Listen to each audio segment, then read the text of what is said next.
to NXT and TNA review, recap, rambling bullshit, whatever you want to call this.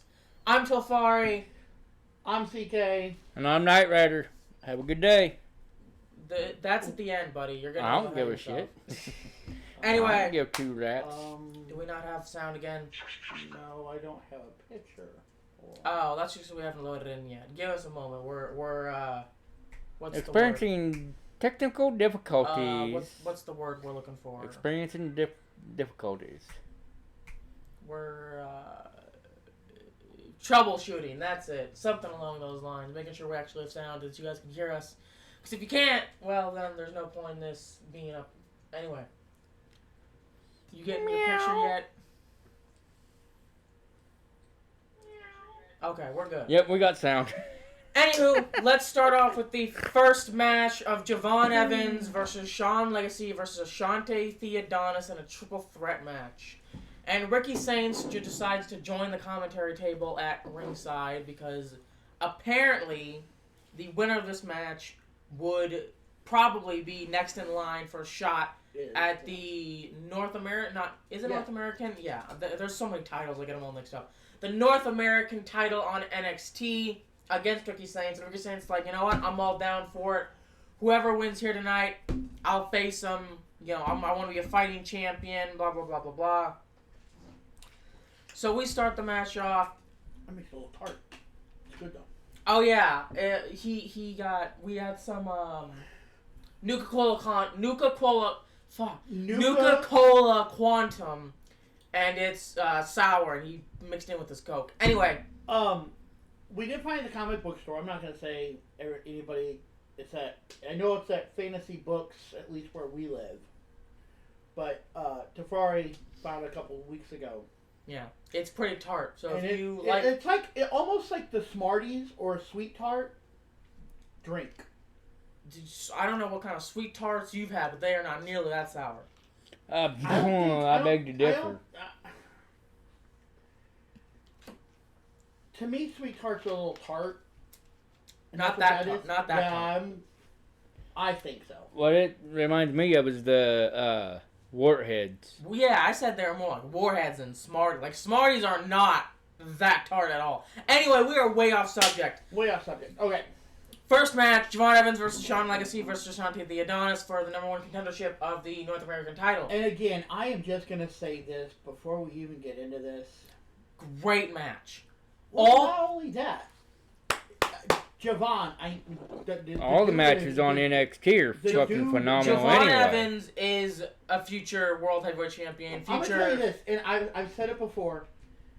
Disney, I know you've been doing a lot of live action stuff. But if you decide to do a live action Winnie the Pooh, Javon Evans is your man. Yeah, he's definitely the kicker. Yeah, because he got springs in his boots. He got springs in that. He is, like I said, he's not a human being. He is a living slinky, just bing bing, just all over the place. It's beautiful. He's great, and like I said, I really think it's gone from liking him to actually respecting him. Yeah, because the things he is capable of pulling off in that ring is like... I mean, he leaps in the air and you're like, oh crap, he's up in the air, wait, he's flying. Yeah. And then he just lands on his feet, like if they move out of the way, he's just like the Superman type look. Yeah, it's incredible. Like I said, that man is a future WrestleMania main eventer. All the props to him. And but you know what? I'll give Sean Legacy his props too. He's not nearly as a high flyer, but he has some power. He has some skill in that ring. Like I said, Sean Legacy is great. Adonis, he didn't show off. I don't think he didn't. Not really. I didn't think so. I feel like he was. If I'm completely honest, I don't think it's anything against Adonis. I think he was the third wheel in this, and I mean that as in just like story wise, he was there just so this wasn't 1v1, I guess, against Sean Legacy and Javon Evans. But I kind of want to see that. I did too, but I think that's why he was there, is to make it a triple threat match. I don't think he was meant to go... Because I'm sure he's phenomenal in that ring in his own regard as well, but I just think he was kind of thrown in there to make it a triple threat match, to make it more interesting. But either way about it, phenomenal match. And Shawn Legacy winds up winning that. Yep, with the shambles against Evans. Yeah, he pinned Evans. No, he pinned Adonis. Sorry. He pinned Adonis. Yeah. Pinned Adonis. Because Adonis goes for a flying splash, Legacy ducks out of the way, and then he plants Adonis with the shambles to pick the victory. And then after the match, Saints and Paige. Oh, that's right, because fucking Ethan Page comes out and attacks Ricky Saints, who's a commentator. But you know what? I will give them some props. At least they didn't actually get involved in the match.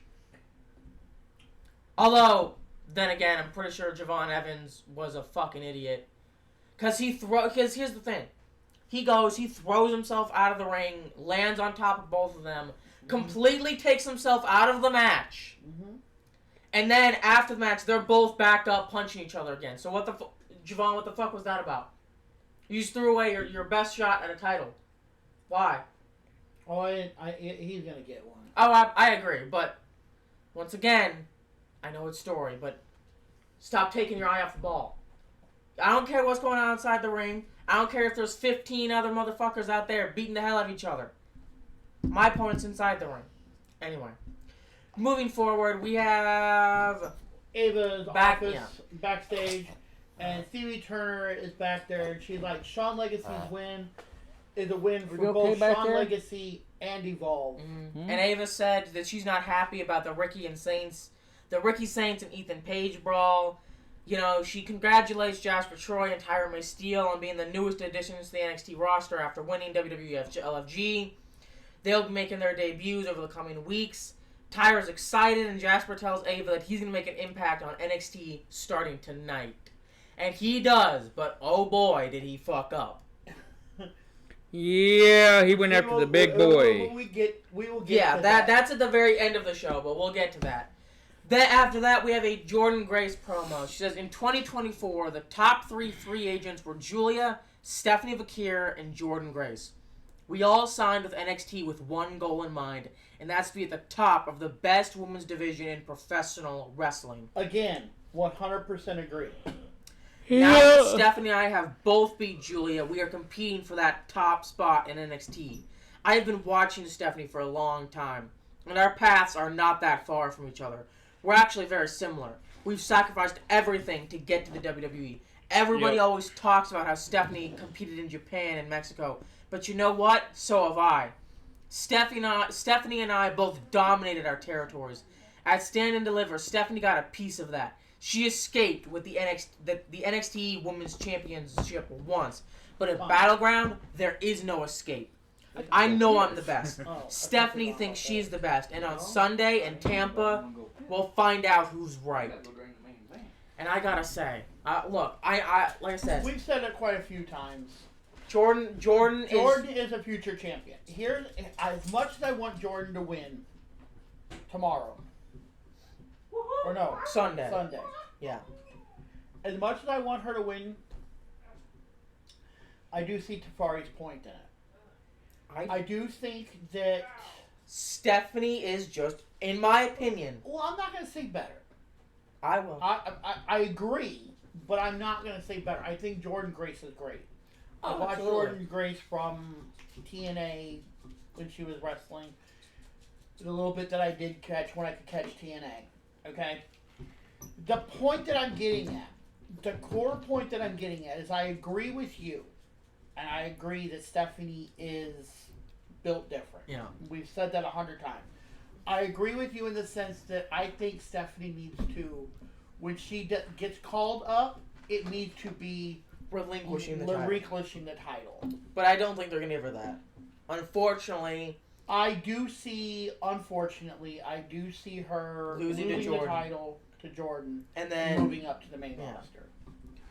So I know that Julia lost it for different reasons with the green card and whatnot, but that's still kind of what they did to her. You know, she lost the title, she came back, she tried to get it back, she didn't, and then she moved up. So I see them doing the same thing with Stephanie Vakir, as much as I don't want to.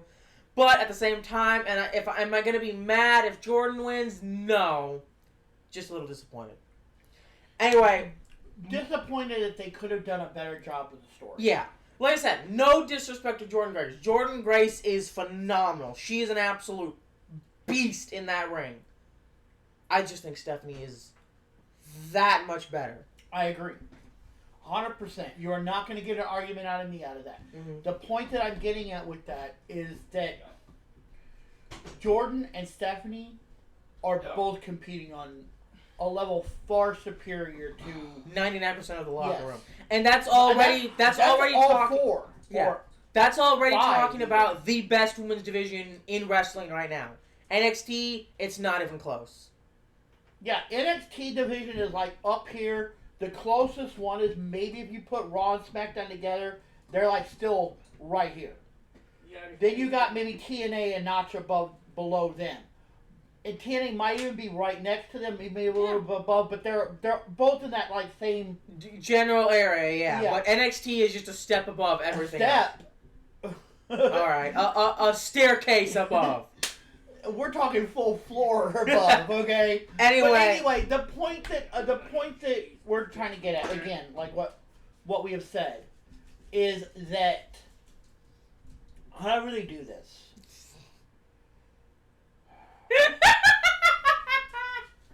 Continue. This camera is like a second or two behind, so I couldn't see what he was doing, and I knew if I turned around I was gonna punch him anyway. Irrelevant. The point I'm getting at is that regardless how this happens, it's gonna be great. The match itself. The match is going to be phenomenal. If it's even half as good as that Fatal 4-Way we got at Stand and Deliver. Exactly. I am not A+, A+. But will I cheer if Stephanie wins? Yes. Will I cheer Jordynne Grace wins? Yes. Yes. As long as the match is as good as it should be. Exactly. And it's NXT, so I have no doubt in my mind. Yeah. It'll be great. Anyway, Lola Vice tells Stephanie Vakir she's in for a real battle this Sunday.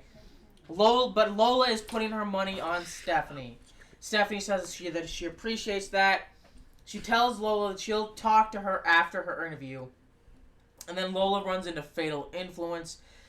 Jacy Jayne says that Lola can suck up to the champion all she wants, but that won't get her a title shot. Fallon Henry says that they'll be the ones to take that title away from Stephanie. Lola sees otherwise with how they performed at last week's main event. But Fallon's not taking the blame because she didn't get pinned. Lola says that Fatal Influence can pretend to be a tag team, but in reality, they get in each other's way, and it's embarrassing. It kind of is. JC says that Lola can think however she wants, just like Fallon thinks she's the leader. And then Fallon reminds JC that she was the NXT Women's North American Champion. And JC's like, you know what? I have a great idea. Fallon, why don't you take care of Lola tonight and prove why she's behind them when it comes to the NXT Women's Championship? And Lola's like, I'll see you in the ring, Fallon. So. Yeah, it was kind of... Oh, God. Do we have to go over this? No. And here's what I want to say no. I would 100% say yes, we need to cover it, but we're not going to cover it as much as we should. Here's the reason. Trick Williams came out and did his rap performance. Now, granted, I have listened to rap. I'm not a big fan of rap. I listen to a little bit of rap, mainly to do with like video games or cartoons, animes that I'm interested in. But it's good. It is well made. It's beautiful. This. He thinks because he says shit. what's the not line? backing down from an average Joe like 15 times in a row. That was a better right there was a better rhyme than anything he had in his rap. Exactly. Look. Trick Williams, I don't know you, probably never will, maybe one day, but if you want to go and do rap, if that's something you're actually interested in, go for it. But learn how to do it. Yeah, this is not it, buddy. Go take some advice from John Cena. At least he actually could do some basic rap. This was bad. And I am by zero means a musical artist. I have not a musical bone in my body. But this was bad. Okay, if we have even the worst rapper you can think of, which I'm not going to name any names because I'm not, like I said, I'm not big into rap. Trick Williams is still on the floor. Trick Williams is a little puppy. But you know what? He's still on the floor. You know what? I gotta be honest. I will give him credit. Because he went on TV to do it. Yeah! Like, he knew this was garbage. And yet he still went on national television in front of hundreds of thousands, if not millions of people. And he did this shit confidently. So you know what? All the props in the world to you. When they go, Tafari, we want you to cut a rap promo and go out there. You know what you're going to do? Fuck it, we ball. Yeah. Let's go. Like I said, because if I'm honest, it takes more balls to get up in that arena and do this than it... Because Joe Hendry's was actually good. It took more balls to go up and do this because this was... like, he knew this was terrible. Oh, yeah. And he still did it. I'm sure if he didn't... If he didn't know that, then I question. Like I said, I don't listen to music. But even I would be like, what the fuck is this? Y'all couldn't have made something better? Trick, buddy. If I was Trick's friend, I'm gonna be like, buddy. You can't rhyme the same word with the same word 15 times. I know you want to do this rap, okay? But average Joe, an average Joe, don't rhyme. an average Joe is not a rhyme. You can't rhyme average Joe with average Joe. Yeah. It doesn't work that way. That's not how it works. Anyway, after that, we go back to the locker room real quick. Joe Hendry, says, like, the gloves are off while he's strumming his acoustic guitar. And then Kelly Kincaid has a backstage interview with Josh Briggs. Oh, excuse me. Apologies. Briggs knows that it's been a while since he's been in the singles competition. He wishes that Yoshiki Inamura was here, but he's not. Things haven't been fun for Briggs since Inamura went back to Japan, and he's dedicating this match to Inamura tonight. And then we got Shawn Spears with the Colleen versus Josh Briggs. And, like I said, I've never seen Josh Briggs in singles competition, but you could tell he was off his game. Yeah. Like you said, with Inamura gone, he's been questioning himself, especially with Shawn Spears getting in his head. Yeah, and that's the thing. Shawn Spears he might not be, and I'm not taking anything away from him. He might not be one of the most athletic, like, he's not really a high flyer, he's not really strong. Yeah, he's good at wrestling. He's a good wrestler, and he's great at mind games. Yes. That's what I was getting at. That's his ability is the mind game. Yeah.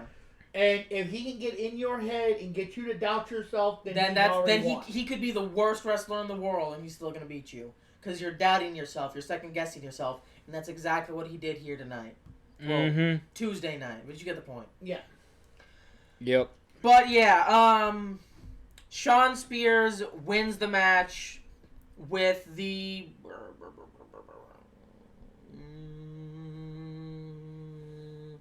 Oh, that's right, because Izzy Dame nails Briggs with a big boot behind the referee's back.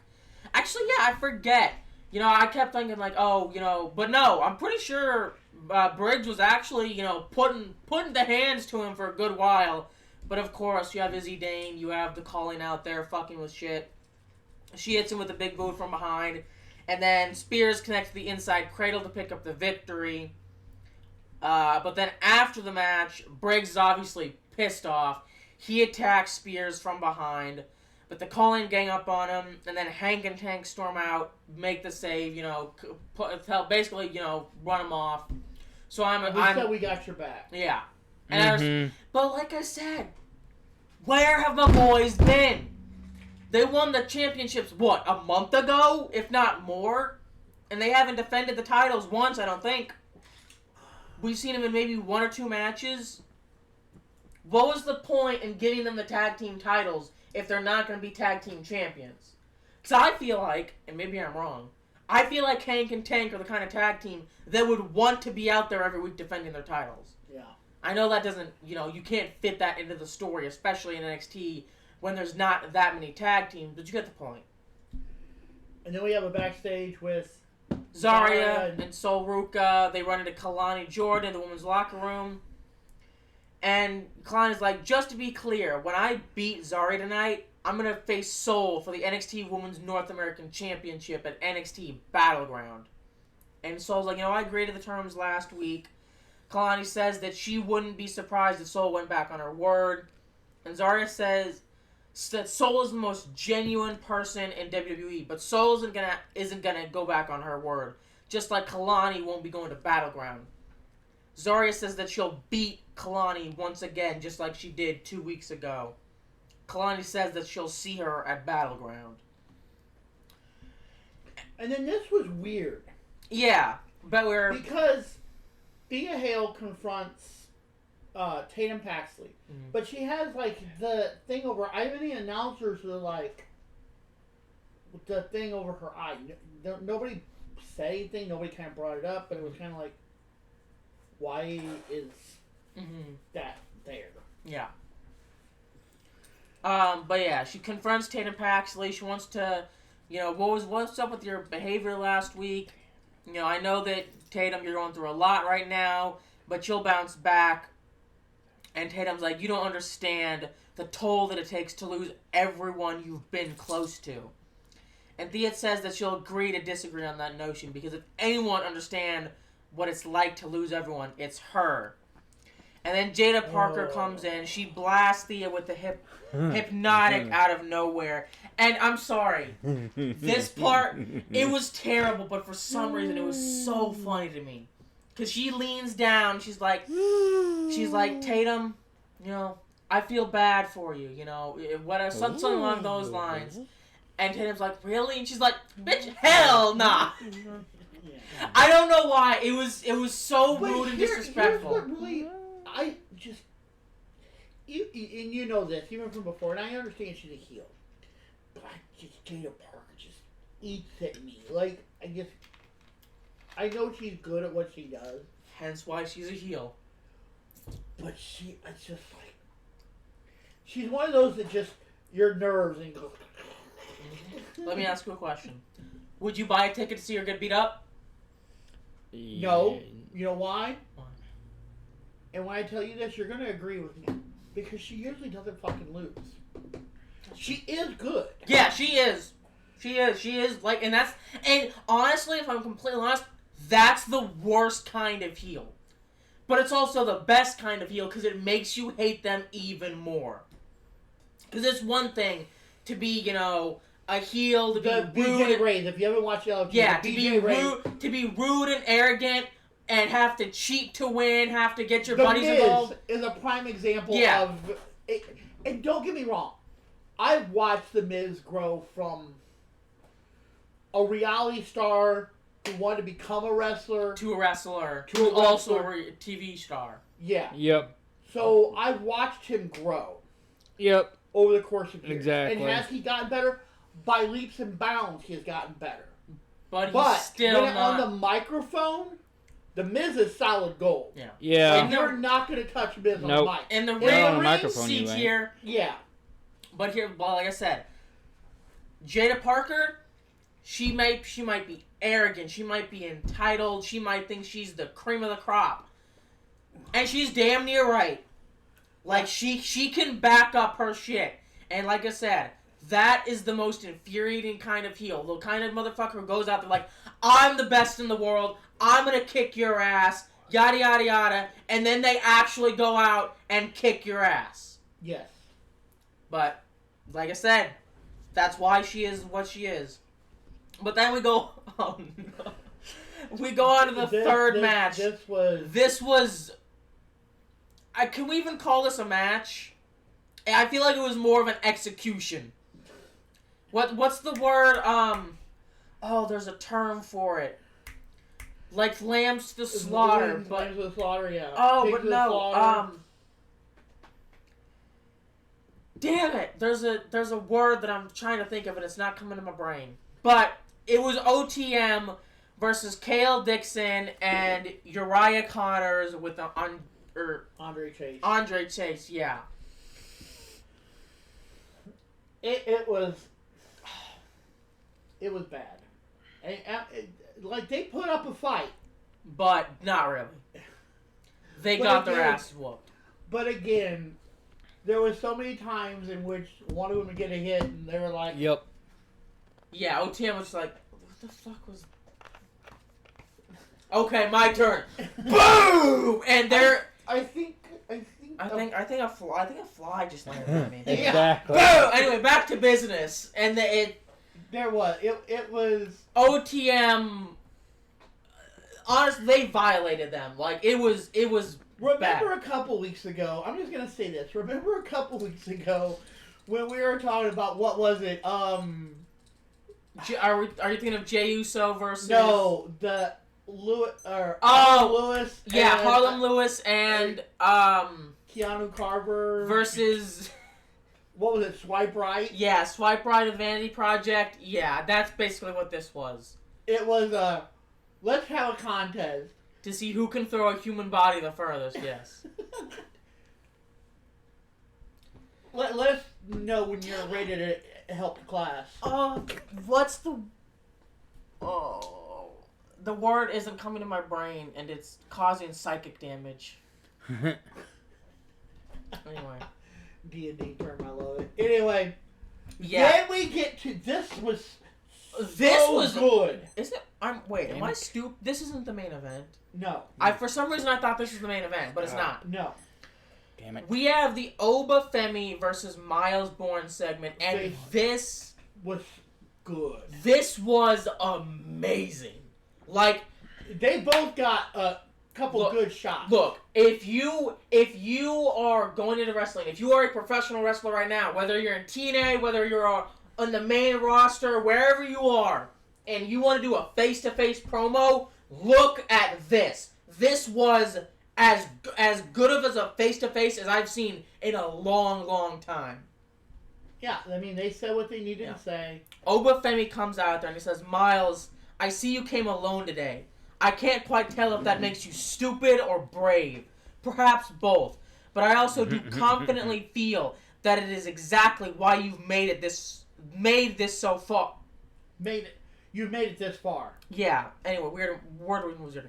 Even though a lot of these people didn't believe you were going to make it this far, I certainly believe that you couldn't make it this far. But look at you now. You are the #1 contender for the NXT Championship.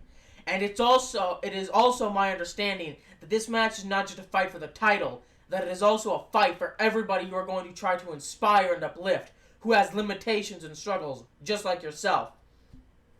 And I find that to be admirable, but also very, very misleading.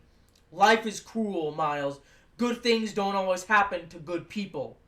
Oh god, hang on, I lost my place. Life is cruel, and I know deep down in my heart that you are a good person. But however, this is not a Disney movie. You don't get the happy ending. You don't get the dream come true. You don't get to run off into the sunset with my title. No, no, no. Because your dream was 2 weeks ago when you won the Battle Royal.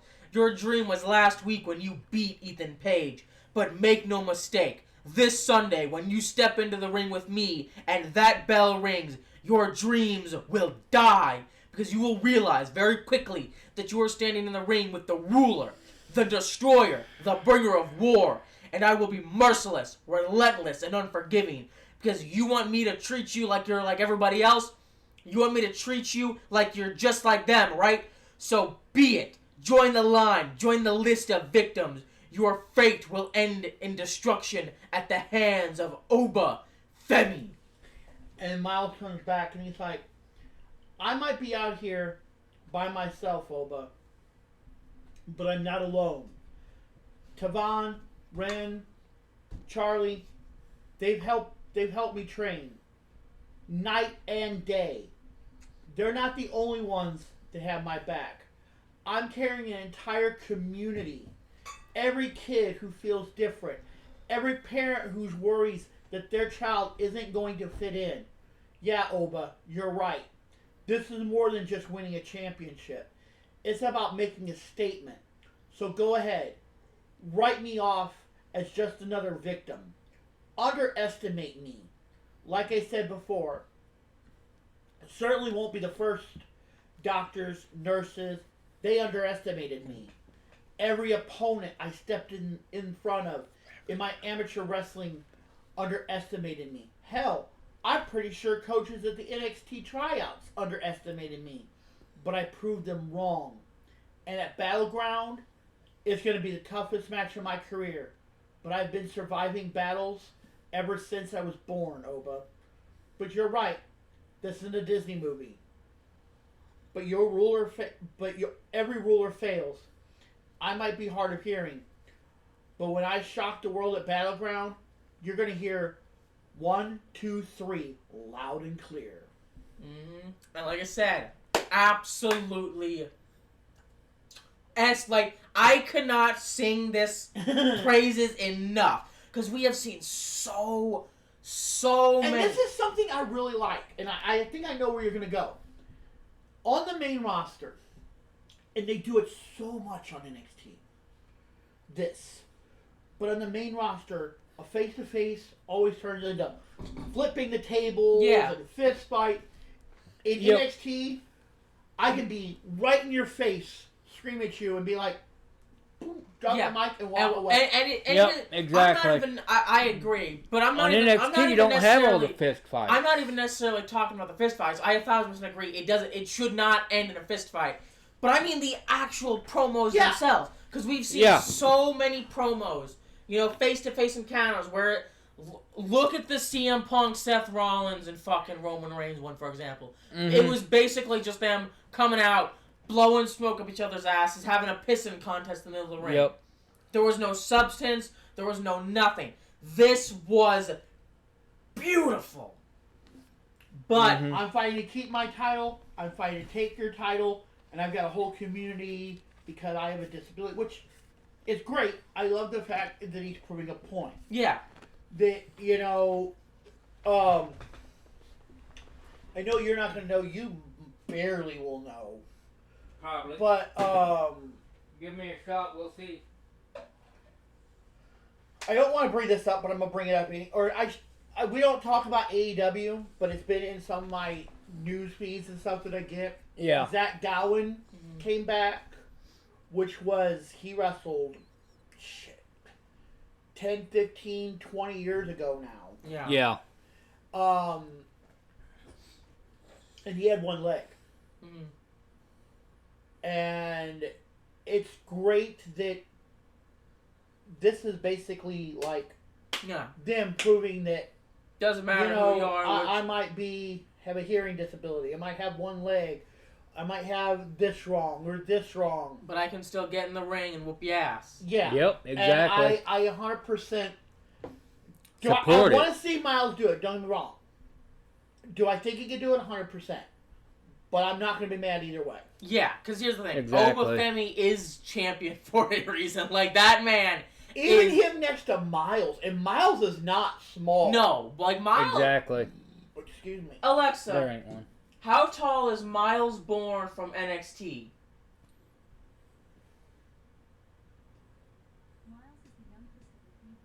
Oh. He's 6'3". How tall is Oba? That Alexa, ain't even the right guy. How tall is Oba Femi from NXT?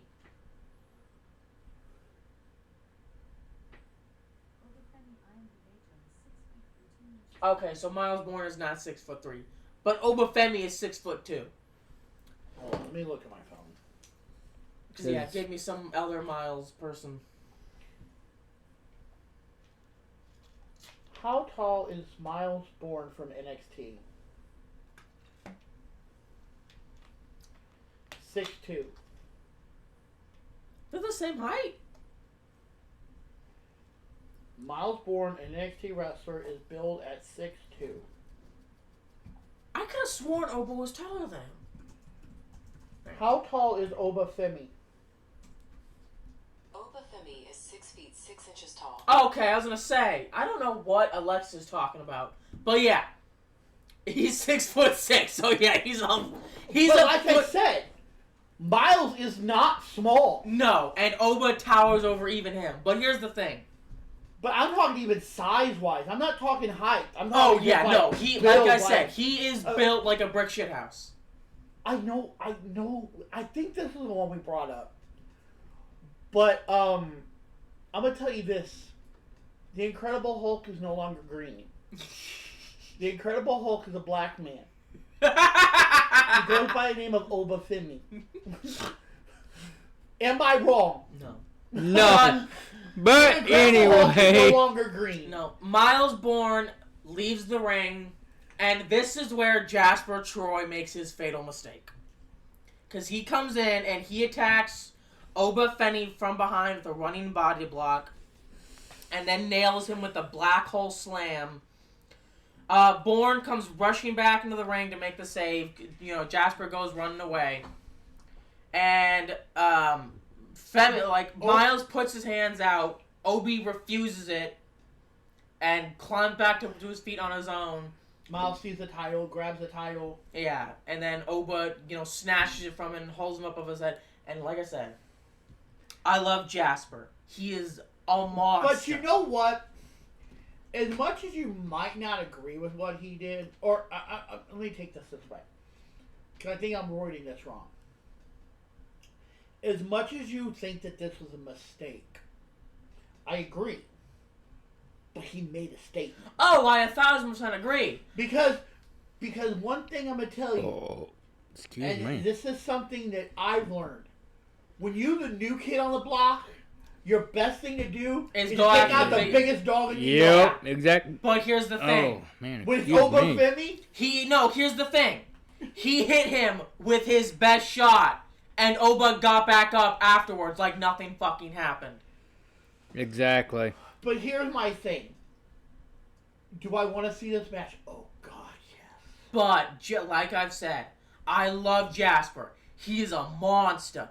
He monster. has all the power, all the intensity, all the violence. But he is simply not on Oba's level yet. Because I have no doubt in my mind that exactly. he will be on Oba's level, if not above Oba's level, in 6 months to a year. Maybe even sooner. But right now, he'd get eaten alive. Mm-hmm. But like I said, the Incredible Hulk is no longer green. It is a black. Exactly. But we go back to Ava's office, and she is pissed at Ricky Sainz and Ethan Page. They're sitting. To say pissed is not the word I would use. Exactly. Livid is more the word. Exactly. Because she's absolutely she's just coming off She's like, absolutely I am fit to be disgusted with tied. This is the most ridiculous thing. You two cannot cool your jet. Blah blah blah blah blah. Well, to be fair, Ricky hasn't done a goddamn thing. It's been all Ethan. But I agree. Ricky's taking his shots. Not like physically, but verbally. Ricky's taken quite a few shots. And I'm nothing against Ricky. It's been in response to. Yeah, that is 1,000% on Ethan. But anyway, Saints wants to finish the back and forth tonight. Paige is having too much fun making Saints' life a living hell. And Saints like, you know what? I'll put my NXT North American title on the line. And Paige I like the sound of that. Saints calls Paige greedy, and Ava reminds both of them that they don't make the matches, she does. Shawn Legacy has acclaimed the title after his victory tonight. But next week, Ricky Saints will battle Ethan Page, and because Ava said so, the NXT North American title will be on the line. And then Ava tells Saints and Page, get the hell out of my office. Exactly. And again, these promos are on fire.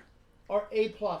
Tony D'Angelo comes on screen and he says, the worst thing about betrayal, it never comes from your enemies. It comes from your family. Amen. Stacks. Amen. You motherfucker. Look, I tried, okay? I tried to understand why you did this to me.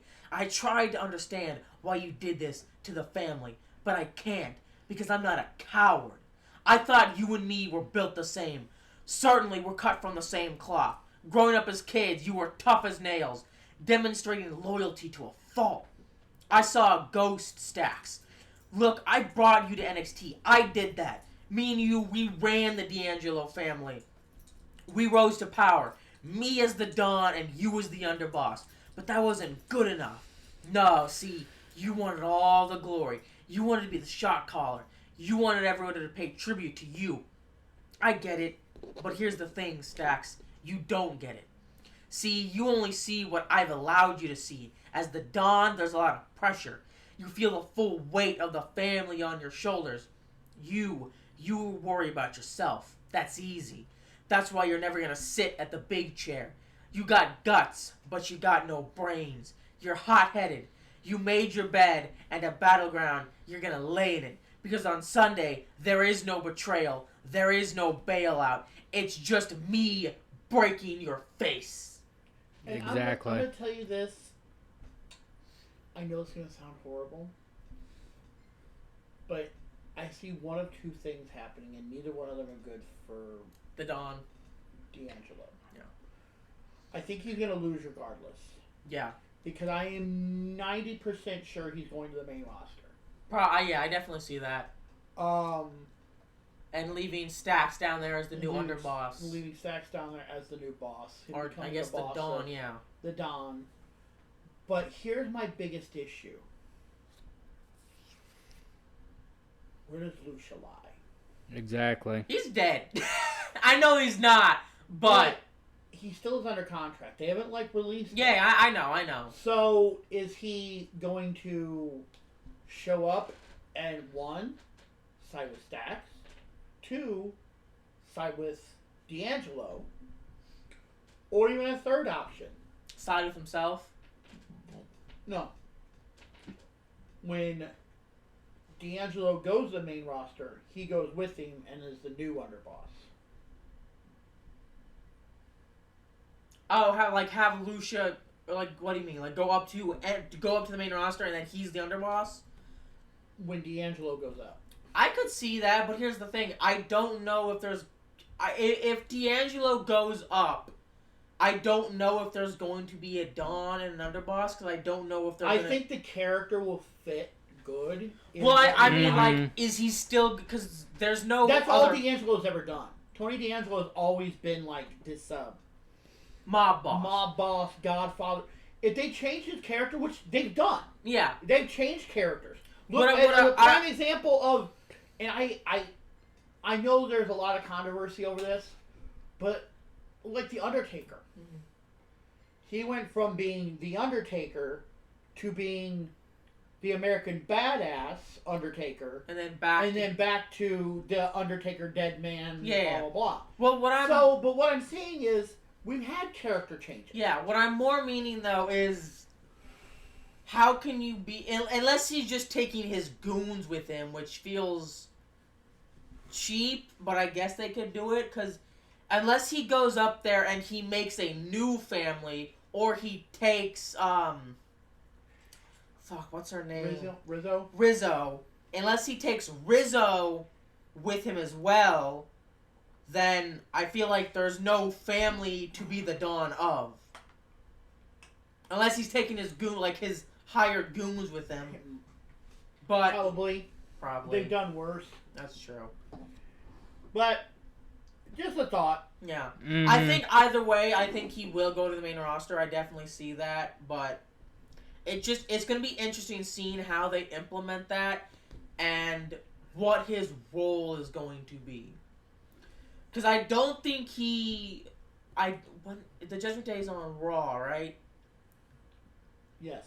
So I think he would automatically have to go to SmackDown because they're already building to a new faction being born out of Balor and Perez? Yeah, Roxanne. So I don't think that's a Tony big and ordeal. the family could fit on Raw. I think they'd automatically have to go to SmackDown. But with SmackDown, I don't know. It'll be interesting either way. What?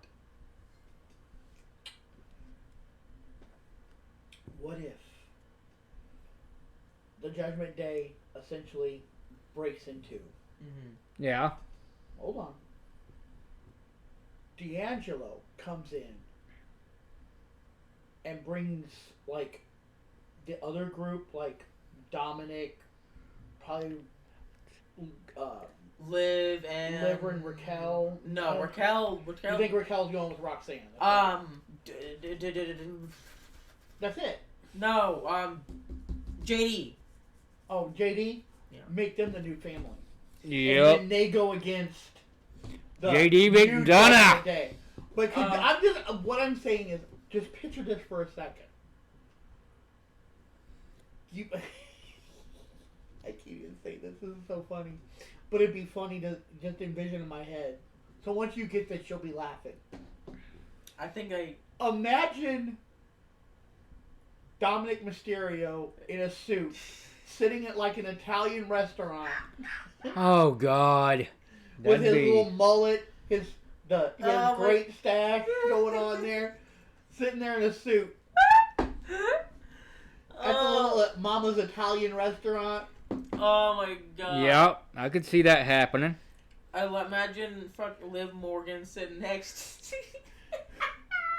And then JD just like there in the background in a suit and tie. He's just the one thing. He in charge of the goons. Yeah, he's the new head goon. Oh, I feel like he would be I feel like he'd be the underboss. I don't know.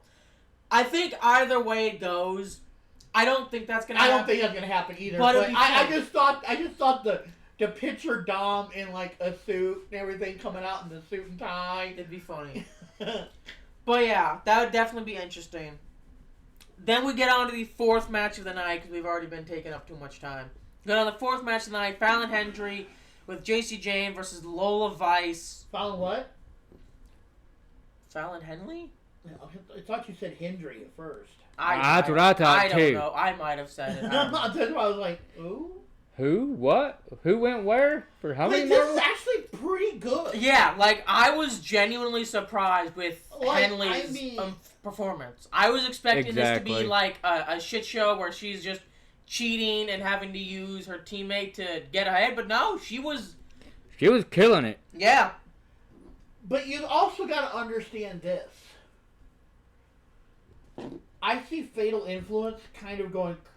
Oh, absolutely. Considering that Lola Vice not cost her, or I'm sorry, JC Jane not... The cracks are there. I'm not going to say they're as big as like Judgment Day's cracks. The cracks are there.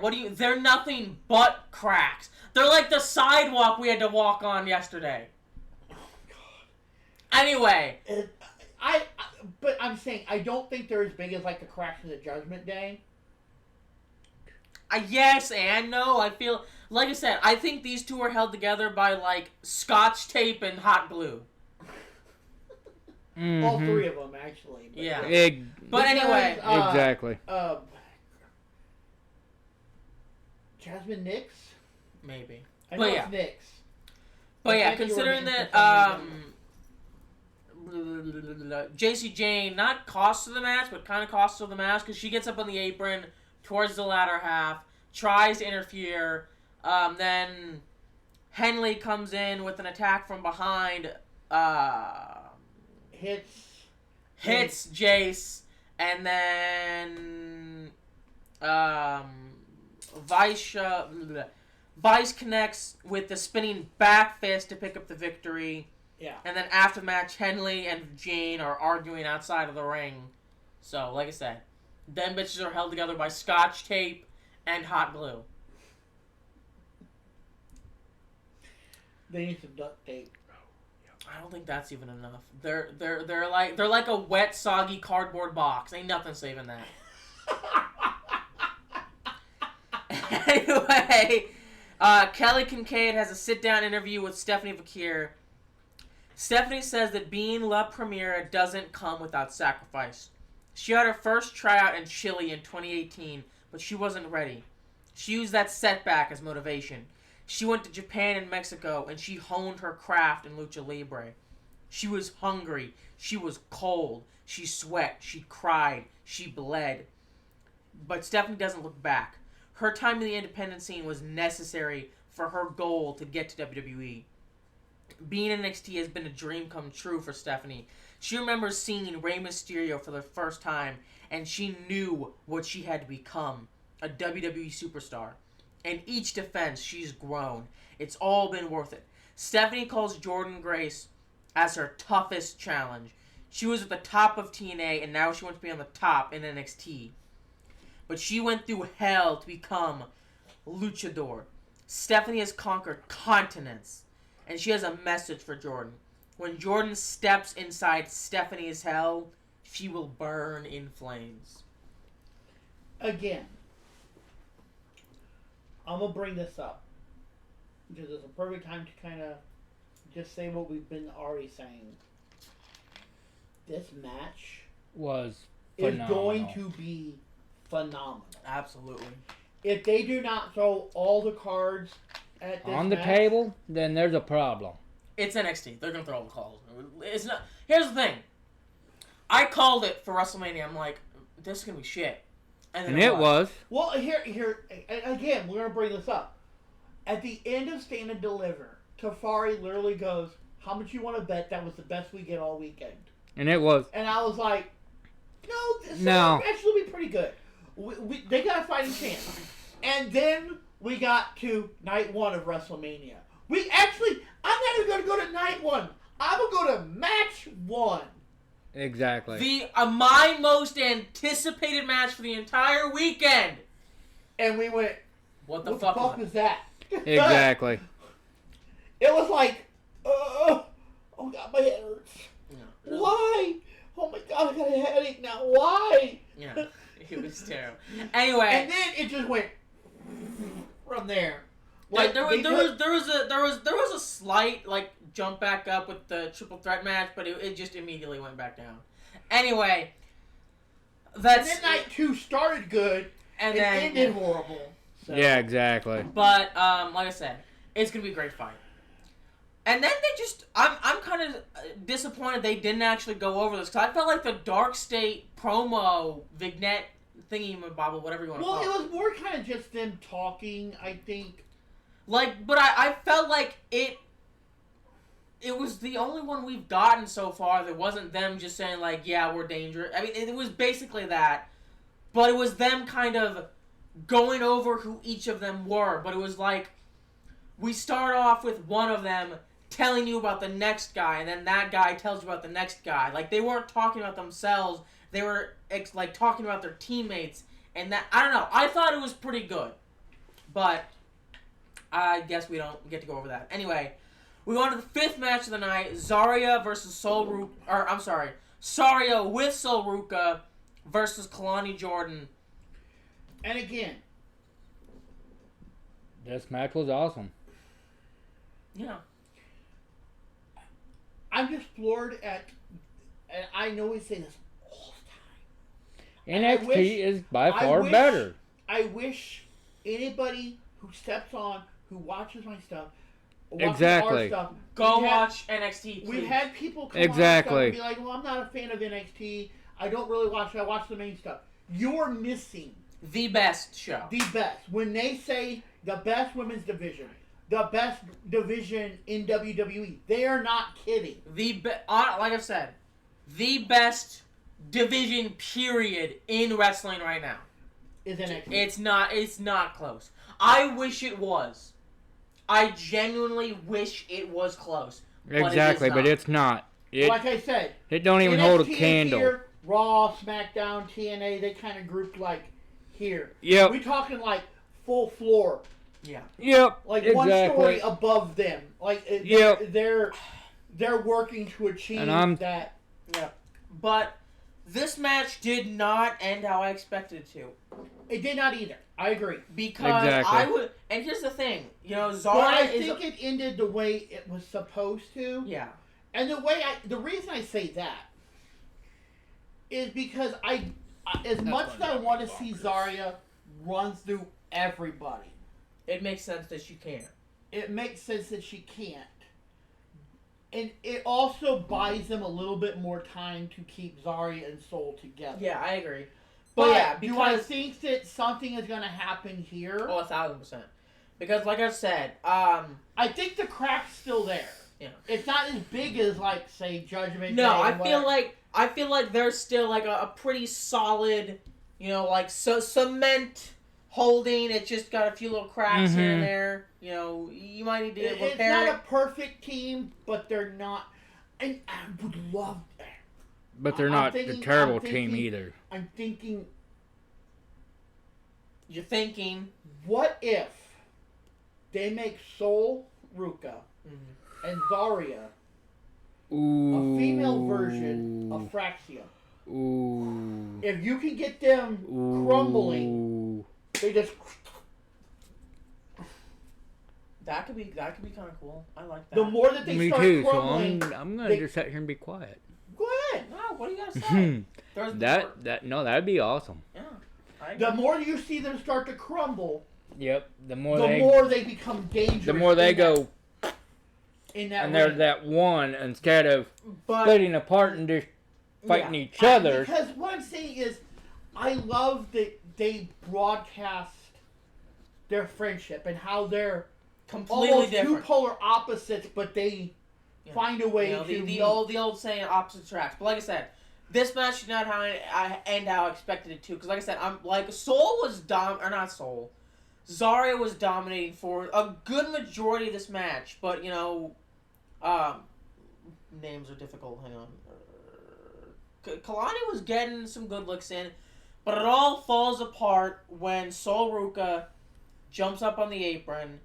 Zarya comes rushing in, tries to hit and Jordan from behind. And she just kind of steps out of the way, and Zarya rams freaking Sol off the ring, and you could just see her face like, oh no, oh shit. And Jordan obviously takes advantage of it, gets the roll up. I mean, the second Zarya's up, she's out. Yeah. And she's like, I'm so sorry.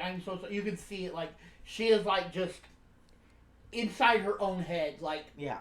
Oh my god, I just did this. Yeah. She's flipping shit.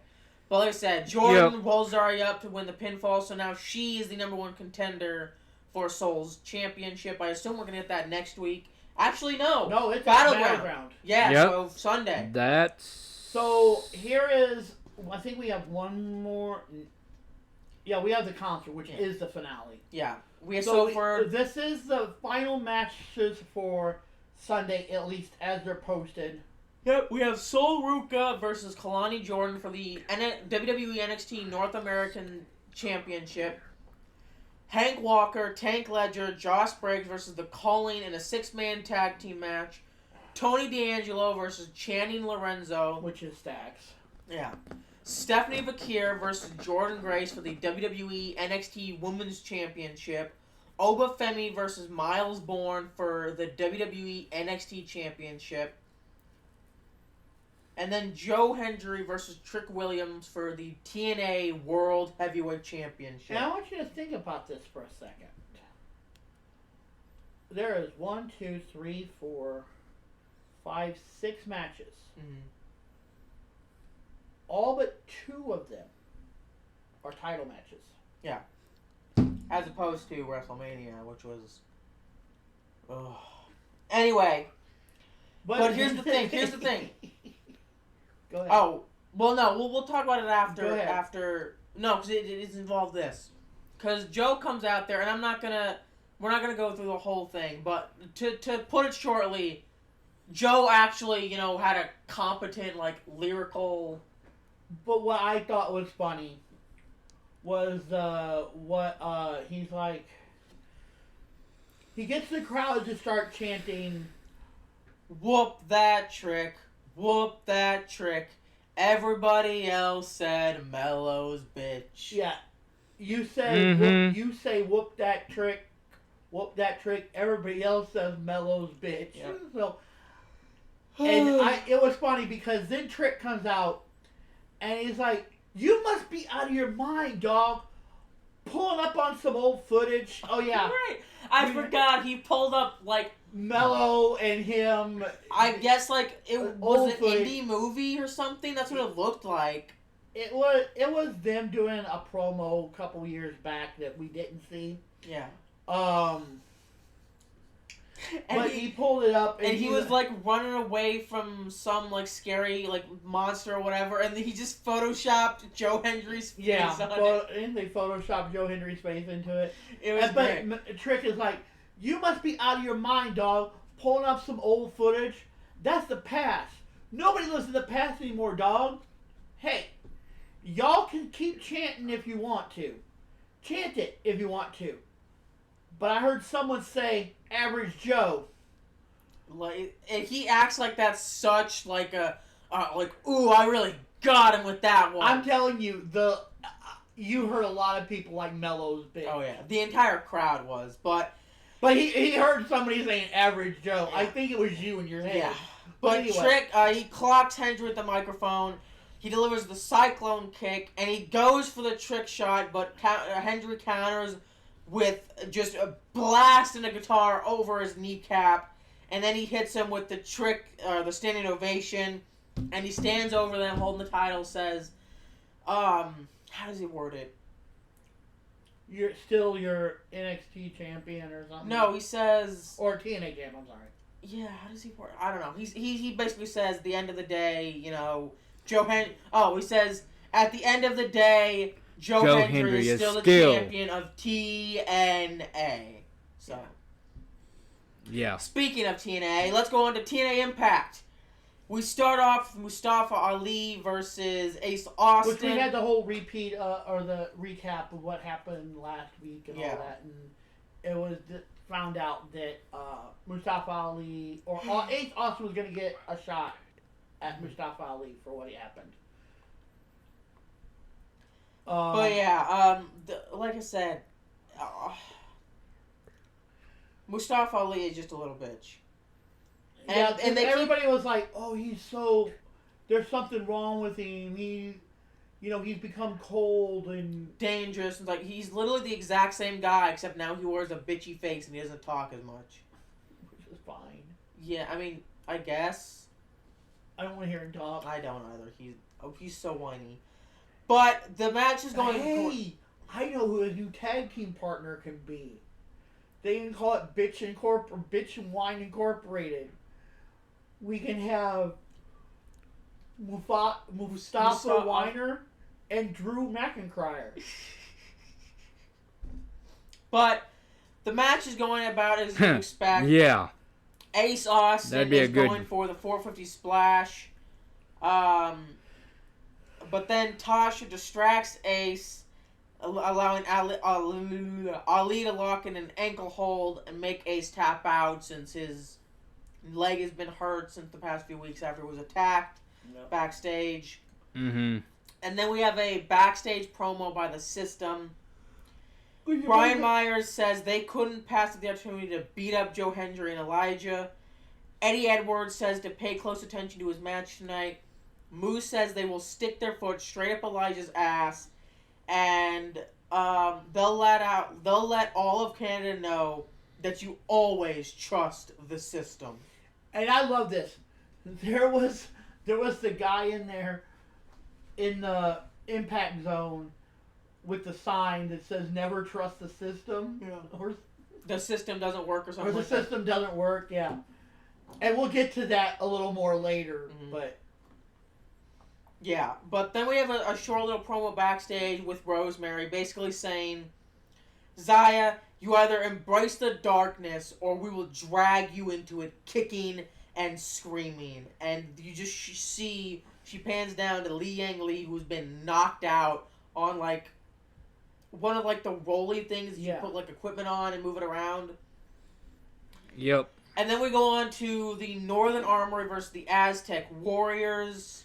Which this was pretty good. I'm not going to say it was the best match of the night. But this is a pretty good back and forth. Again, like I said, they're fighting for that same space with the other two. Yeah. Unfortunately, I think TNA might be a little bit above it. Because at least their matches are better.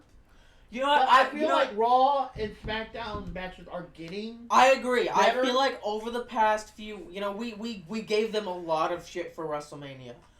For good reason. It was dog shit. But I do feel like since WrestleMania, and especially Backlash was good. It lived up to what it should have been. And I feel like we've been kicking back into a higher gear. Yep. So I'm hoping that WrestleMania was just the dip. Yep. And we're going to start getting good Better. content again, maybe. Maybe. But we'll anyway. see. Loretto Kid hits a Superman form in the corner, followed by a Mishinoko driver, and Octagon Jr. hits a moonsault for the win. So the Aztec Warriors pull up the win. And then we see Xia Brookside backstage, still recovering Li Yang Lee, and she responds to Rosemary, vowing revenge on her at TNA Under Siege for all those who are like her, and she refuses to sell her soul. I feel like these ones don't go nearly into as much detail, but it is what it is. We move on to Eddie Edwards versus Jake Painter? Am I crazy? That name doesn't sound familiar. Yeah, I think it was a no name. Oh, a jobber? Yeah. That would make sense, yeah.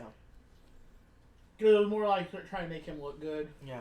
Mm-hmm. But before the match gets started, Cody Deaner is introduced on the special guest commentary for this one.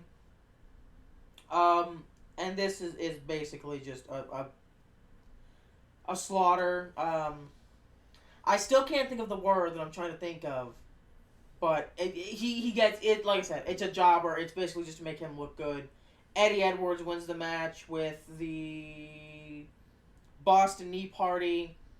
And then Deaner vows to beat Edwards at Under Siege after the match ends. And then we get another promo from Mace Warner and Stephanie DeLander. DeLander claims it is a start of Manson-DeLander era. And anyone who likes it anyone who doesn't like it can tell someone who gives a shit. Or basically, however they word it. Because the whole promo was just weird. I'm going to be honest. It was like flashbacks. It was strange. It was basically just them making out. That's all they ever do. Yeah. Anyway. But on this, I want to bring this up real quick. And it just clicked into my brain because they said it. And I heard it before, but it didn't click until like they said it. We even brought it up. O'Shea Jackson Jr. being the son of Ice Cube. Now that I know, yeah, it's hard to miss. Yeah, but he's down at ringside for the First Class versus Mike Santana and Sami Callihan. Which again, First Class, they're a joke.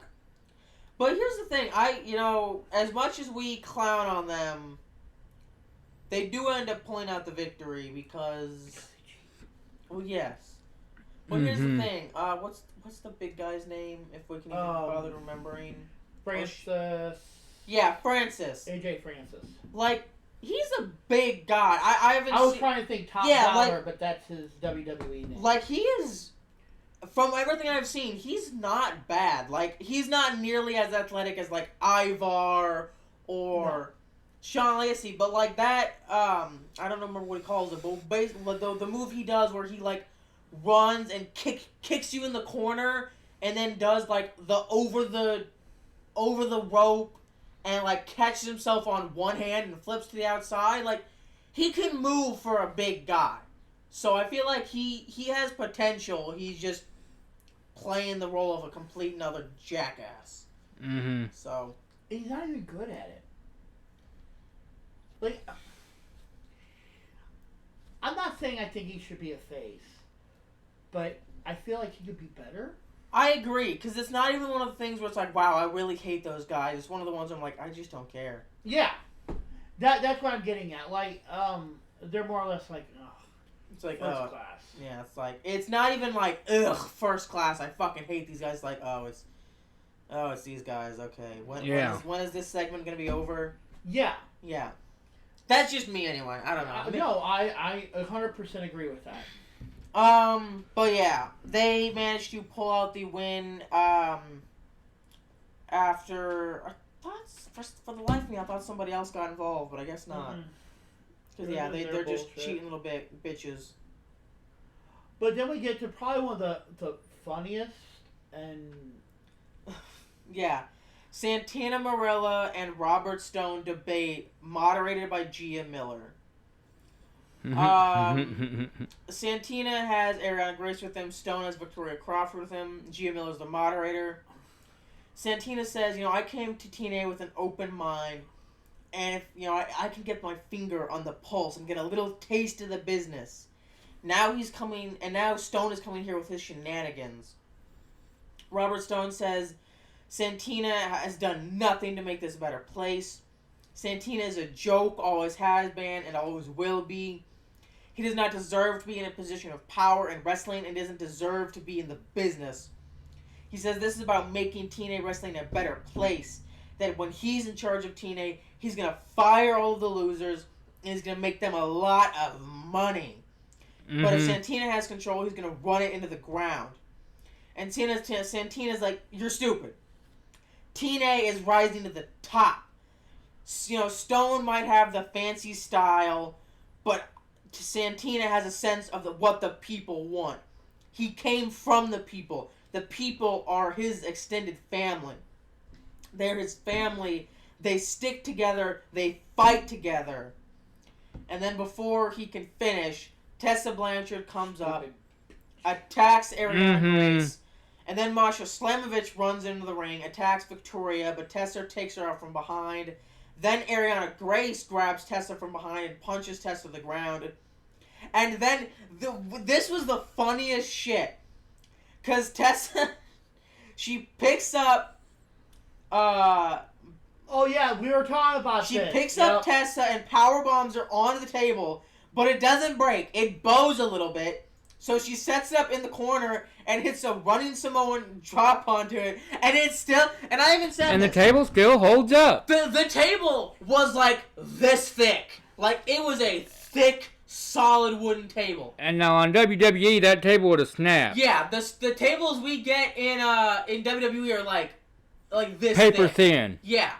So I don't think that she could have picked Tessa up like 15 more times. It still would have held up. Because that was like this thick of a table, but made out of solid wood. But here was the interesting thing. When Santino's down... Yeah, I forgot about this. Stone grabs the badge that Santino wears around. He's like, this is mine now. This is mine now. I'm in charge. Yeah, exactly. All three of us just sitting there like... That ain't how that works. Sorry. It's like, oh, I have the title, so I'm the champion now. Look. Nah, that ain't how that works. Sorry, dude. This is a different company, but go talk to Kevin Owens. Because that kind of really didn't work for him either. Exactly.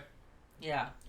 Then after we come back, we see Matt Cardona backstage. He says he was supposed to challenge for the international title at Under Siege after earning the right to win with a win last week. He says it's not him, but reigning champion Steve Macklin who isn't cleared.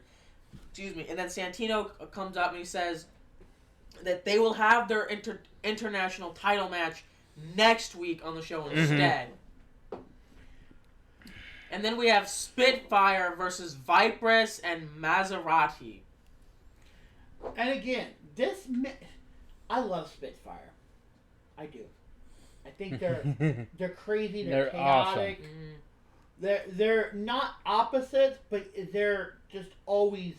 Yeah, they're just the right amount of cohesion and dysfunctionality. Yeah. That works perfectly. Like if one, I think it's their name fits them perfectly because they are two little Spitfires. What is it? The one with I can never get their names right. Elegance? No. Spitfire.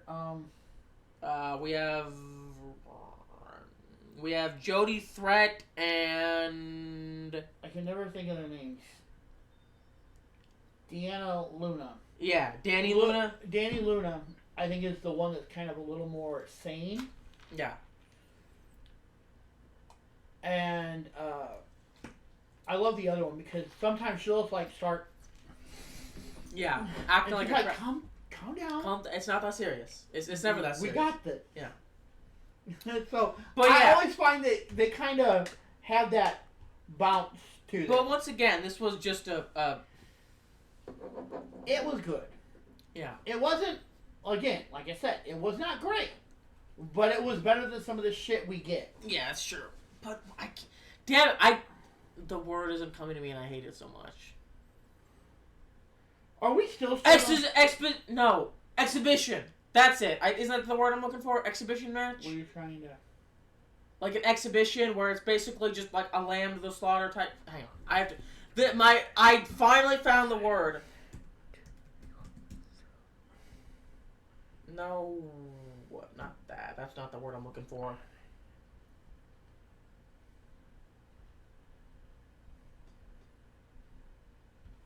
In sports.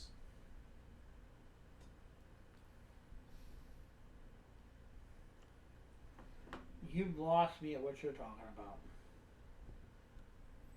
I have no clue, sorry.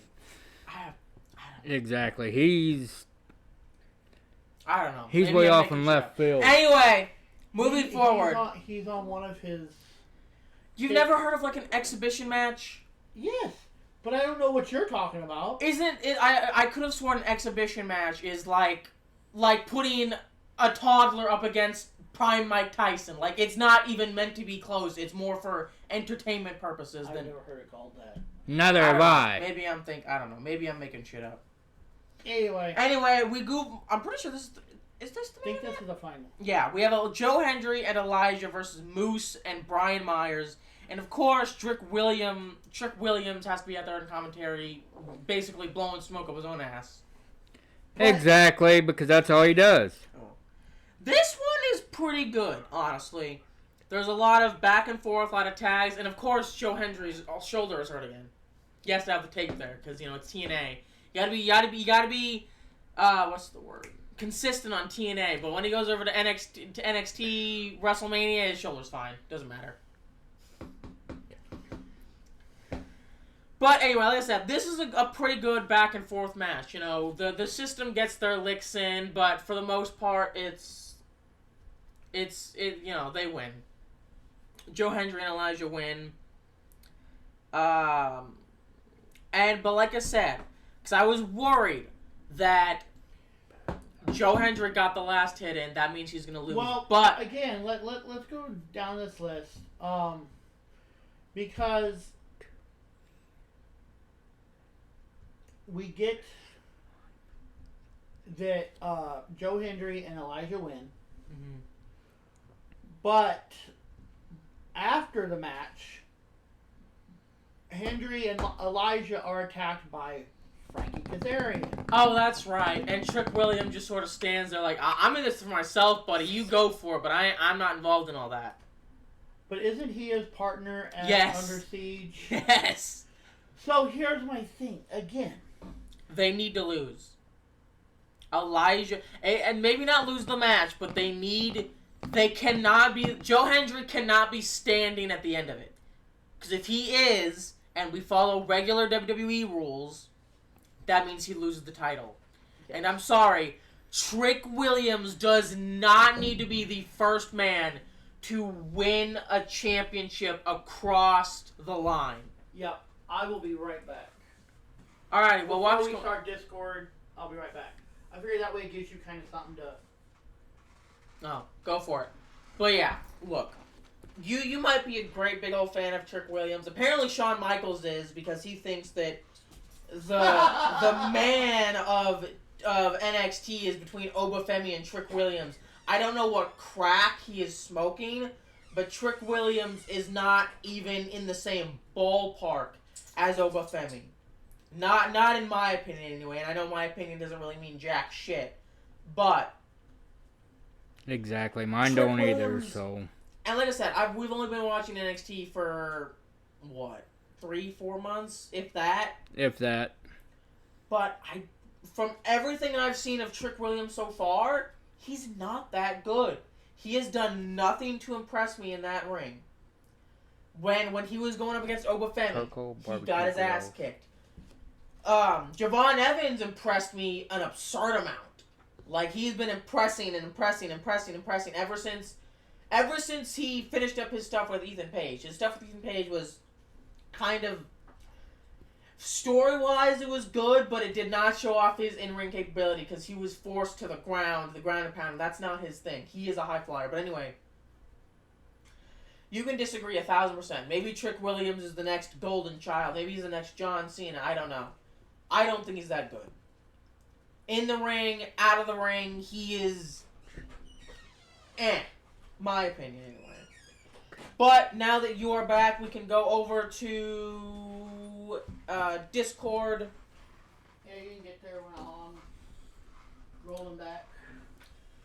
The vision is clear. Cross in the Bank is best for business. Hashtag Money in the Bank by Hourly Cross. So, I 100% agree. I don't think we're going to get it. I don't think we're going to get it either, but I don't either, but I agree with it. I want it. I do too. Me too. I'd love to see Cross. So's everybody Money in the else. Bank. I could have sworn we've gone over this before. Logan Paul says the hate against him is forced. You read it. Did we? You read it. I think I sent it to you. Maybe, I don't know. I'm going to say it. You know it's true. Logan Paul hate is forced. In the WWE, Logan Paul hate is forced. Say whatever the fuck you want about me that's negative, about my ability to wrestle, about my ability on the mic, even about... Well, I don't care what the fuck he has to say. Chelsea Green says that the time has come for her second term as U.S. champion. Yes. No. I'm pretty sure we've gone over this before, but maybe not. I don't know. When was the 20th? That was Tuesday. Yes, we wouldn't have touched it. I could have sworn. I don't know. You read them, so... Shawn Michaels says John Cena has earned the right to call his own farewell run. Well, look, I have to say that's John's call. I think John has earned the right and opportunity to sort of... I guess I'm biased. When you're gonna make your last run, I think you're the guy that kind of needs to call those shots. I'm excited and very happy for John that he's getting the opportunity to do all this. It's just been something that's been fun to watch. I'm like everybody else now. I'm just a fan sitting there and watching this and enjoying John, enjoying what he's doing. Are we though? Is John enjoying this? Genuinely. I think so. I mean, because he's always talked about wanting to be a heel again. Yeah, I get that, but, is this the kind of heel he wants to be? I guess so. Because that's the thing. I feel like I understand it. I don't like it. I think it's... Exactly. The character is awful. But Yep. I understand it. Because if he went back... Because like Sean says here, he's doing this for him. This is his final farewell in the WWE, supposedly. He says it is. But, Yeah, if you're going to do this, do it your way. Because if he came back with, Thugonomics, for example, that's for the fans. That's not for him. He says we're not getting it. Yeah, but that's my point. If he came back as Thugonomics, that would be for the fans. That's not for John Cena. I feel like this is for John Cena. He gets to come out there, he gets to be an asshole, and maybe that's really what it's all about. I don't know. I guess. WWE LFG men's winner Jack, like I've said, he is going to get his ass whooped. I love him. He's great. He's a monster. He's big. He's tough. He's strong. He's not Obafemi. No, I mean, we'll see. Logan Paul says Jey Uso is cosplaying as a champion. He doesn't have championship aura. You have a great entrance song, cool. I guess. But you can only live off the hype of a beat for so long before you have to face the music. Shut up. Per Wrestling Binge, Zoe Stark is undergoing an MRI and will be heading to surgery following her injury at Raw this week. Speedy recovery, yes, absolutely. I hope she gets... Yep, I exactly. do have a couple more things on there about that as it progresses. The knee injury into Zoe Stark suffering during the May 19th episode of Raw is more serious than initially thought. More serious? I'm pretty sure it was pretty fucking serious from what we saw. Exactly. And she might be out for the rest of 2025. That sucks. Yep. But, considering what we saw, I kind of expected that. Yeah. Like I said, your knee is not supposed when to your bend. knee goes this way and it's supposed to go this way. Yeah, it's not. No. And her knee went. Yeah, it went side. It was It looked awful. Yep, exactly. But get The- better soon. The love and support means more to me than you'll ever know. What hurts more than my knee is knowing I won't be able to perform for all of you for a while. I love what I do and I'm blessed to do this. As the saying goes, the comeback is greater than the setback. Love you guys. Yeah. I hope when she does come back, she gets a rocket. Because didn't she just come back from injury a little bit ago? So, all the luck in the world. knee injury. Yeah, that's what I'm saying. But get better soon. Lyra Valkyria says Becky Lynch inspired her to become a professional. Yeah, we knew that. Oh, there's more. I was gonna say that was Becky. She was the first. When I saw NXT, the very first thing I saw was her Irish dancing debut. That was it. I was already a fan, but that was what set the ball rolling. She must have started something. She didn't just spawn over there. If she's from Ireland, is there somewhere to do this here? That's what made me go down the Wikipedia rabbit hole of where is there to train in Ireland. And hold on, the reason I did this was not because of this story. This was you. Yeah. So again, who is your Becky? I don't know. Honestly, I don't know. I don't think... When did it click that you're like, this is what I want to do? I don't think it was anyone in particular. I think it was just... Yeah. You know... Because, you know, we watch it every week. We see them going around. We hear them talking about how, you know, we're lucky to be able to do what we do. Go around the world. You know, perform in front of all these fans. And I'm like... Yeah. That sounds awesome. So Well, here's another thing too, and I'm gonna bring this up, and I know we have like a half hour, and if we go over a little bit, that's fine.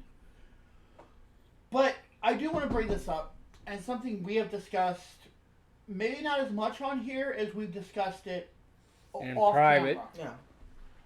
yeah. This would give you a chance Yep. to not only see the world, because that's not where I'm going, but say when you turn 50, 60 years old and you're, I'm done. Mm-hmm. I've held, 54 champions like R-Truth. Okay? If not more. But I'm being funny and I'm making a point at the same time. You can be like, you know what? Done with the States. Yeah. Absolutely. Because you will already have had, what would you call it? Enough influence that they won't give you a citizenship, but they'll allow you over there because there has to be certain things. Yeah, absolutely. So this might even be something that you could essentially retire. Oh, absolutely. And be in happy England for the rest of or your life Japan. or whatever. Like, I know we've talked about moving to Japan, and it has nothing. Japan girls are gorgeous, don't get me wrong. I'm not even trying to go that route. But again, we're talking about away from everything of Japanese women are beautiful, blah, blah, blah, blah. It is so much different over there. And not in the bad way. Yeah. Like we brought up talking again. Yeah, you can go this guy brought like 4 of his friends over there for like a week, 2 weeks, whatever it was that I watched on YouTube. And there was this like, I don't remember what the car was, but it was like a nice... like a Porsche, a Lamborghini, something. All the windows down, like bags of stuff in the car, like expensive, like Tiffany's type stuff. Yeah, just sitting there. Just sitting there with the windows open. And they're like... You can't do that. You can't do that. And the guy's like, I don't even think about it anymore. It's just a thing here. Yeah. Yep, exactly. Nobody... I mean, over there... The crime rate is... Yeah, because, people can make a... I know it's a foreign concept. People can make a living. Anyway. Yeah, so, I mean, I know that's a big thing for you. Oh, yeah. Several times that... Yep. But Anyway, per PW Insider, there are internal rumors within WWE about a potential upcoming rivalry between Rusev and Sheamus. I think this would be great. Oh, absolutely. Yep. I think this would be great. I think this would be a phenomenal, because they are Brute both... versus Brute. Yeah, Oh, they yeah. are both, like, big, It'll be one hell of a powerful banger. sluggers. Absolutely. It'll be a banger. Roman Reigns is reportedly in talks to star in live-action Street Fighter movie. I am. Woohoo! Who guessed that? Huh? I am more on that. Who would have guessed Johnson that? says he won't be bringing back his Chain Gang era persona during his current run in WWE. I'm not the person I was at 26, and I'm fine with that. I'm so grateful for that CD you hold in your hands, and so grateful for people that rep the Chain Gang. I think that's dope. I just moved forward in my life. I look back on that fondly. I don't regret it.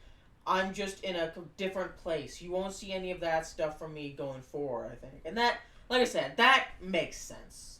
He's, what, 50-something, 40-something now? It's been 25 years. He's not the same guy. He's not Mr. Thugonomics, I'm going to come out there, I'm going to rap, blah, blah, blah, blah, blah.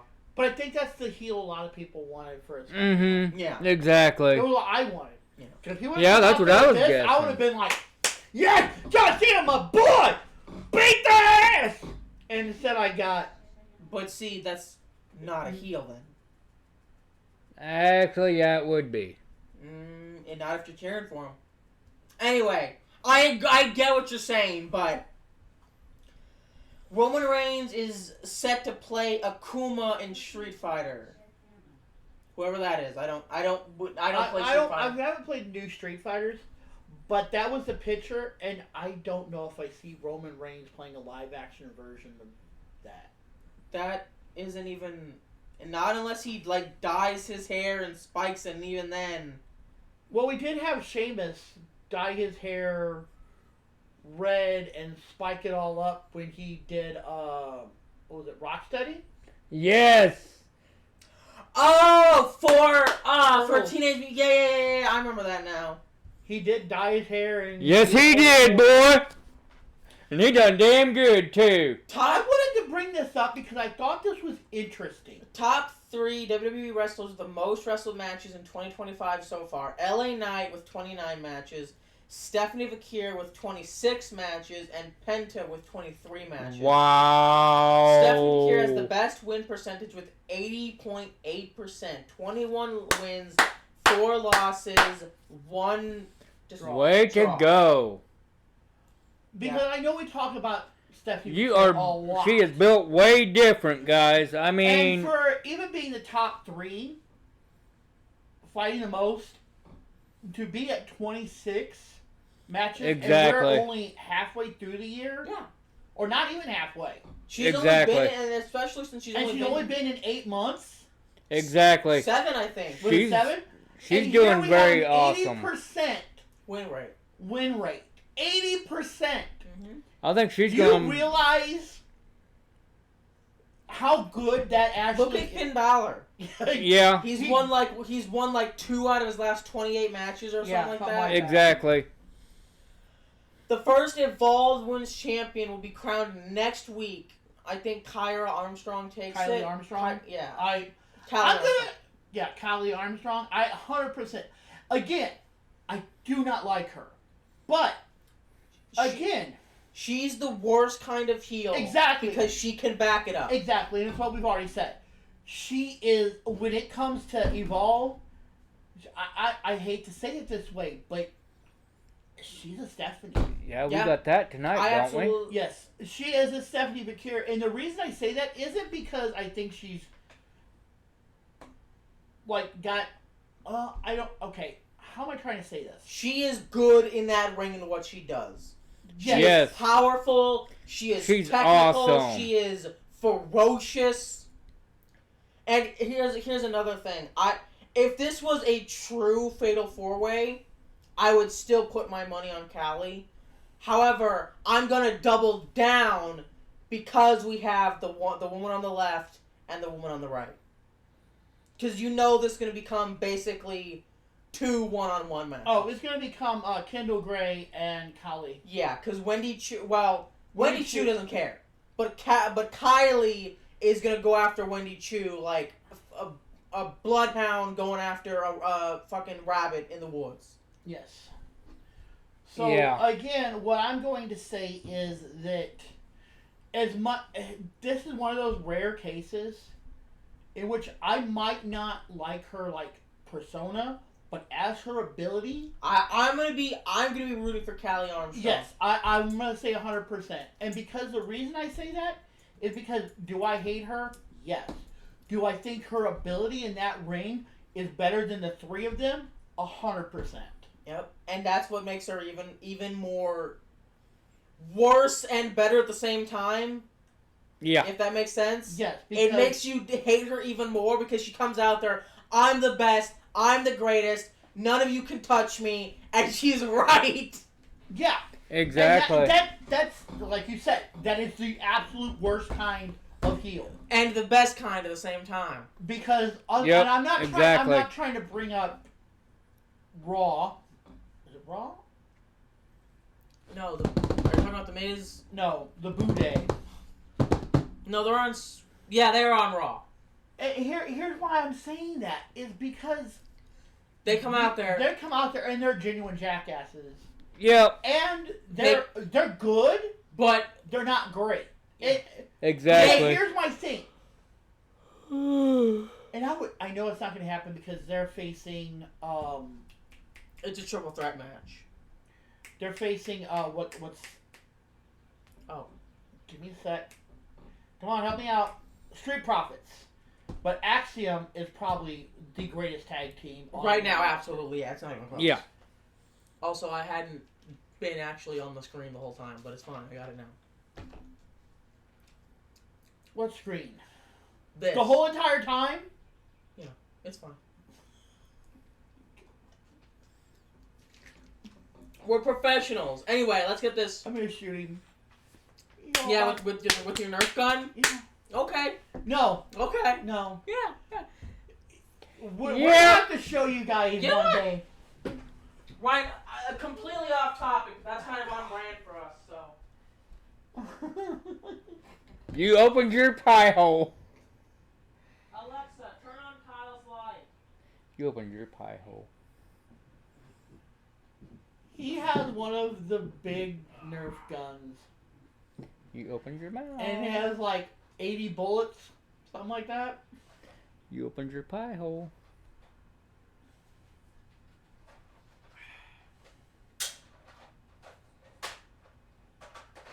I have not got one of these ones yet. Give it time. Keyword. Oh, give it time. We will have. Because the one I want, yeah. There we go. You're not going to keep it up right, ding dong. There. That's my baby right there. Anyway, moving forward, we have Lince Dorado, which I don't think we've seen him yet. I think that's a new addition. Yeah. Excuse me. Drake Jackson and I can't. Jordan Oasis. I can't see the camera's in the way. But Jordan Oasis. I don't think I don't know. I don't recognize that. We're actually gonna watch this tonight. Yeah. So we do not know all this yet. Stephanie McMahon said the hardest thing to do is the Triple H water spit, and you know what? I haven't tried it. Oh but my god, it's bad. You will choke many, many times before you even get. I'll have to try it tonight. And then our final thing is, I really hope to God that Jay winds up cheating in that match with Logan Paul, because if that guy winds up winning the world title, I don't know what the hell is going to happen. He needs to do everything he possibly can and go back to OG Bloodline Jay. I'll tell you that right now. And I couldn't agree more. Like I said, it goes back to Cody Rhodes being an absolute fucking idiot. Hit him with the title. You had literally the best you could have smacked him across the face, busted his head wide open. There was no referee, but you're like, no, I gotta be babyface. I gotta be babyface. And then you lost the title. Or the AJ Styles. In that case, the referee was right there. So I don't know what the fuck Cross was smoking. Because I feel like if he had. But I feel like if he would have took them, Scarlett and or Cross would have given him the opportunity. I guess so. But All he had to do was grab them. But even still, I don't know if that would have. Because here's the thing.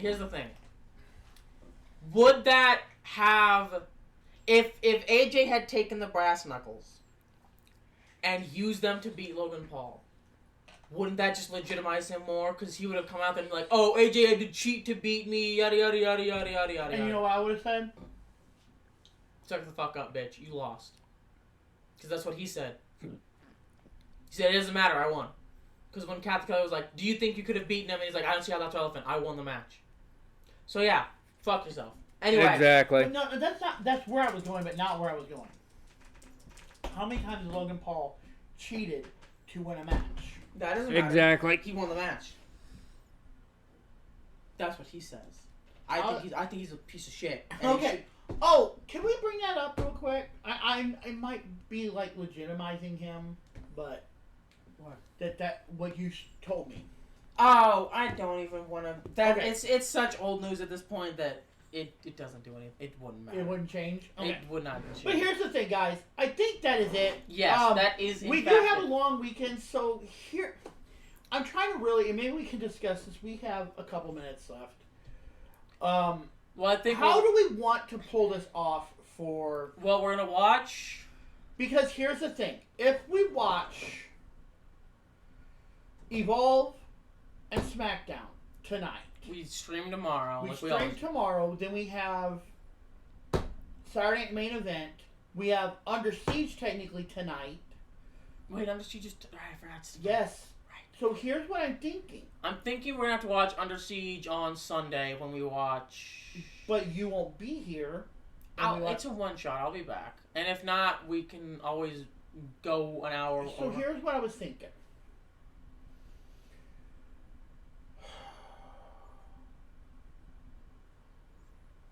Monday. Yeah, I'll come out here a little bit early on Monday. Yeah, it can be our really only bet. Because if we watch Evolve and SmackDown tonight, if we stream early tomorrow and go like 2 to 4, because it's 3 hours, that gives us 5, 6, 7. When is it on? Are you talking about TNA, Under Siege. When's it on? Tonight. Oh, that's so. Yeah, I guess we could watch it tomorrow. Okay, so what I'm saying is, where do we want to cover stuff, just so we can... Oh, I feel like we're gonna cover the 3 of them on Monday. That's really our only option. Because Well, what I'm saying is, if we cover Evolve and SmackDown tomorrow, yes, we go and we move it to 2. yeah, And go to 4. Yeah, and we start it immediately after, like, yeah. done, reset, we turn on Under Siege. Yes. We'll run through everything from Under Siege. And then go straight into Saturday Night Main Event. And then Sunday we'll do the pay-per-view, so we'll have 3 things to cover Monday. Yeah, that's it. Okay. I just want to... Yeah. So we're basically figuring this out for them, for us, whatever. So, we will not be on Sunday, but we will discuss the 3 shows. Yes, we will discuss Under Siege, Saturday Night Main Event, and Battleground all on Monday. Before Raw. Yes. And then we'll cover Raw on Tuesday. like we normally do. But and then that is it. Yeah, no kidding. Again, I loved it. They're all like, we literally have a week to cover, guys. And then, when they release, and I'm just going to bring this up because we kind of had talked about it, we are going to bring in NXT Europe, like, as soon as they do. But here is the thing. We're going to have to figure out a time to do that. But it will probably air on WWE, probably NXT, or not NXT. See. Netflix. That's what I was trying to think of. Netflix or Peacock, which I'm probably assuming Netflix. Mm-hmm. Live. Mm-hmm. Which means it'll probably be like 2, 3 o'clock in the afternoon, which is fine. Because then we can take a Wednesday or something that we're really not doing anything like during the day or whatever, or Thursday.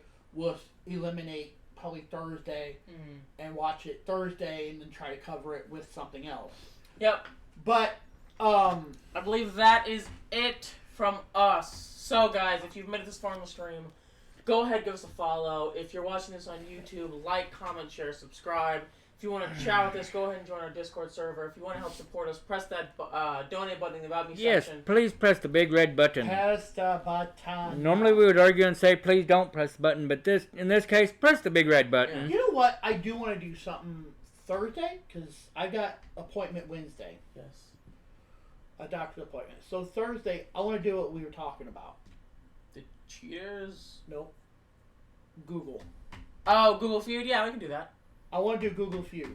We can do that. But we have to figure out a way to where I can see the screen. If we got to move that over a little bit. Oh, we can then extend that further. That's not an issue at all. So I can see the screen, so I know what is up there. But nope, you're not allowed. You gotta go. I watched a thing blindsided.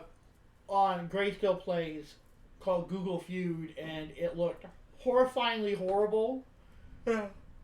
It's basically Google searches, so I do want to probably play that Thursday. That sounds We're not going to good. be able to do Wednesday. Anything But I else? think that's it. Yep. So I think we are out. We've already Yes. said everything we got to say. I just want to bring that up real quick because it was like up there. It was on his No, mind, in his that's brain. a new one. Usually there's nothing up there. Anyway, guys, that is it from us. I'm Tofari. I'm CK. And I'm Knight Rider. Good night. See ya. Bye.